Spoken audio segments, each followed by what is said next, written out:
Hello दोस्तों, राधे राधे।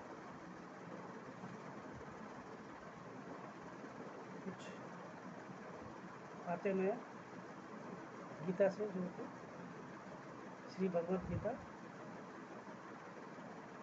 से जो कि लेके कुछ बात आपसे कहना चाहता हूँ। और आप लोग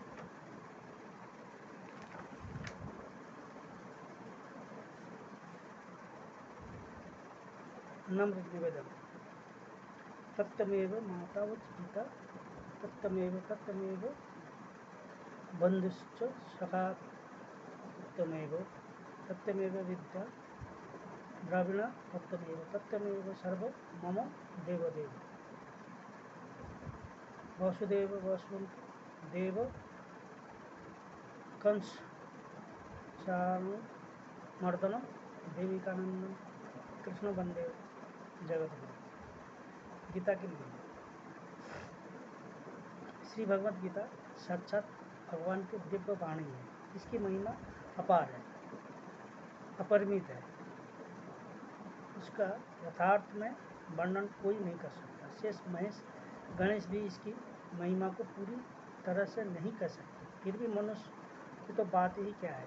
इतिहास, पुराण आदि में जगह जगह इसकी महिमा गाई गई है, परंतु जितनी महिमा इसकी अब तक गाई गई है उसे एकत्रित कर लिया जाए तो भी यह नहीं कहा जा सकता कि इसकी महिमा इतनी ही है।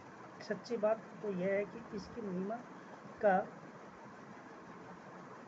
पूर्णतः वर्णन हो ही नहीं सकता। जिस वस्तु का वर्णन हो सकता है वो अपरिमित कहाँ रही,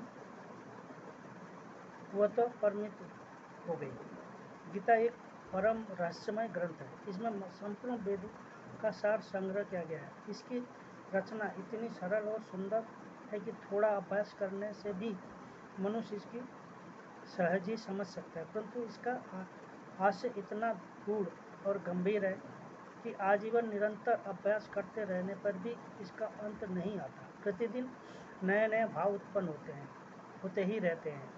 इससे सदा नवीन ही बना रहता है एवं एकाग्रचित्त होकर श्रद्धा भक्ति सहित विचार करने से इसके पद पद में परम रहस्य भरा हुआ प्रत्यक्ष प्रतीत होता है।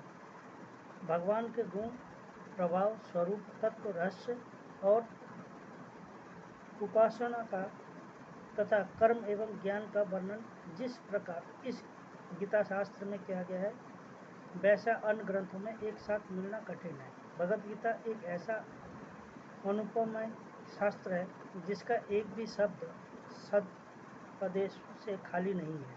गीता में एक भी शब्द ऐसा नहीं है जो रोचक कहा जा सके। इसमें जितनी बातें कही गई है वो सभी अक्षरश यथार्थ है।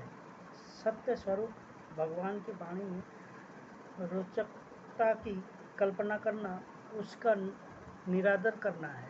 गीता सर्वशास्त्रमयी है। गीता में सारे शास्त्र का सार भरा हुआ है। इससे सारे शास्त्रों का खजाना कहे तो भी अतियुक्त न होगी। गीता का भलीभांति ज्ञान हो जाने पर जब शास्त्रों का तात्विक ज्ञान अपने आप हो सकता है, उसके लिए अलग परिश्रम करने की आवश्यकता नहीं रहती। महाभारत में भी कहा है सर्वशास्त्र में गीता भीष्म, परंतु इतना ही कहना पर्याप्त नहीं है, क्योंकि सारे शास्त्रों का उत्पत्ति वेदों से हुई।